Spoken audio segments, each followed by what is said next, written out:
Comment déverrouiller tes blocages par un état interne qu'on appelle l'héroïsme?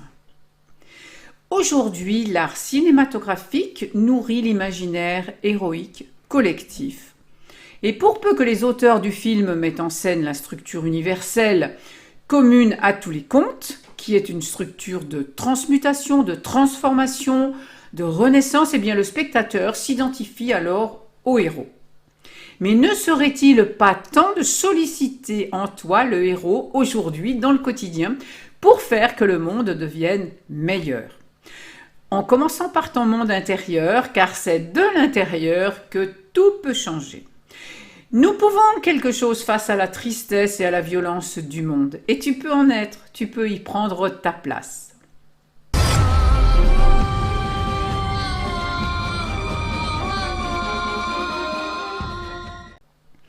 Alors, je suis Elisandre, j'accompagne les acteurs du changement. Grâce à la créativité narrative des contes merveilleux, je les aide à sortir des crises et créer un avenir qui a du sens, en cohérence avec leur raison d'être, leurs dons et leurs talents. Bienvenue si tu viens pour la première fois. Abonne-toi à ma chaîne, n'oublie pas d'activer la cloche pour recevoir les notifications et puis va voir sous la vidéo les ressources gratuites et payantes que je te propose. La voix du héros est une voix antique, une tradition millénaire comme tu le sais, mais qui est toujours présente. Et ce n'est pas pour rien. Parce qu'elle est éternelle et elle t'amène à ressentir l'immortalité en toi. Ce qui traverse les siècles n'est pas une simple mode comme toutes les techniques que nous voyons aujourd'hui apparaître et disparaître, qui ont leur utilité cependant bien sûr. Tu as entendu parler des héros grecs, ces demi-dieux de la mythologie dont les noms résonnent dans la nuit des temps, comme Persée, Hercule, Ulysse, Orphée, Achille ou Hector. Ainsi de nos jours, lorsque nous faisons appel au courage pour nous donner la force de faire face aux épreuves et aux défis de l'existence, eh bien, nous devrions les remercier, ces ancêtres grecs. Hercule était le héros emblématique de la tradition grecque, tu le sais certainement. Zeus, le roi des dieux, a voulu spécialement qu'un homme puisse devenir immortel. Le grec cherchait l'immortalité et la transcendance. Les 12 travaux d'Hercule montrent ce chemin initiatique dans un langage symbolique. Il y eut cependant au cours de l'histoire, malheureusement, une dégradation de la figure du héros. Rome magnifia le héros militaire qui remportait de nombreuses victoires. Ainsi, la figure héroïque est alors devenue profane et sa force s'est tournée vers le monde au lieu de s'orienter vers l'intériorité et l'autodépassement. Aujourd'hui, du coup, un héros n'est plus que quelqu'un qui accomplit un exploit, souvent économique d'ailleurs. Ce serait pourtant merveilleux que la sagesse et le courage du héros soient aussi enviables que la réussite économique, non? Mais ce n'est plus le cas dans notre société. Ce n'est pas irrévocable. Comment définir l'héroïsme dans notre contexte actuel? Eh bien, c'est l'expression du courage dont un individu fait preuve face à un défi de l'existence. Les défis, c'est toujours de réorganiser, de remettre de l'ordre dans le monde intérieur afin que celui-ci devienne exemplaire à l'extérieur. Le héros, il déverrouille les portes fermées par les peurs. Toutes ces peurs artificielles installées depuis des siècles par ceux qui vont contre la nature. L'héroïsme, c'est un processus d'approche de l'identité profonde en chacun qui permet de rétablir le contact avec ces forces primordiales de la vie dont tu as besoin bien sûr pour réaliser ta raison d'être.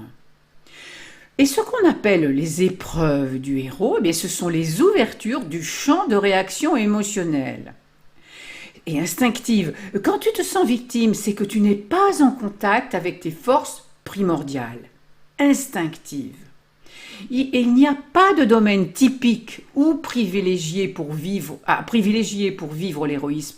Nous pouvons être des héros de la pratique d'un art ou d'un artisanat ou même d'un sport ou de l'évolution spirituelle en elle-même. Nous pouvons devenir des héros de la concentration ou de la vigilance, de la sincérité ou de la persévérance, de la détermination. En somme, des héros au cœur empli de nombreuses valeurs et vertus. Nous pouvons aussi être des héros dans l'élaboration d'un projet éthique que l'on mène jusqu'à son terme, ou encore des héros de la santé, de la nature, de la défense des animaux, et j'en passe. Quelle que soit ta vie, tu as de nombreux terrains de jeu et tu peux choisir la posture du héros au quotidien. Le héros intérieur surgit vraiment quand un manque identifié se transforme en la nécessité d'une quête pour toi.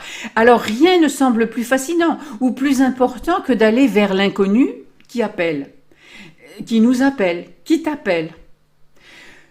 Le héros renonce alors à ses certitudes.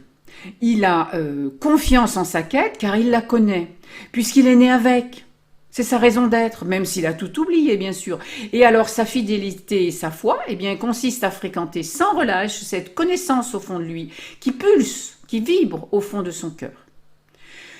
Pour résumer, les enjeux d'aujourd'hui sont forts.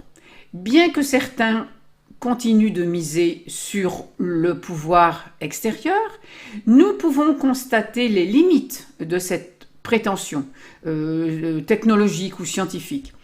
Alors, le temps n'est-il pas venu de retrouver notre technologie interne, notre sagesse naturelle et de faire alliance avec elle, au lieu de continuer de s'égarer toujours plus loin? Si tu faisais appel au héros en toi, non, pour redonner du sens spirituel à ta vie et au monde, si tu retrouvais ton immortalité. Pour expérimenter, je propose des parcours héroïques individuels. Pour faire de ton histoire une légende, redonner du sens à ta vie si tu préfères. Tu trouves le lien sous la vidéo. Mais tu peux aussi télécharger mon coffret gratuit ou t'inscrire sur mon blog, le Royaume amoureux. Un royaume pour vivre ce qui fait vibrer ton cœur. Voilà, si cette vidéo t'a plu, eh bien, merci de la liker, de la partager et pourquoi pas de laisser un commentaire sur ce que tu penses ou tu ressens de ce que je viens de te décrire. Il me reste à te dire à très bientôt, rendez-vous dans une autre vidéo.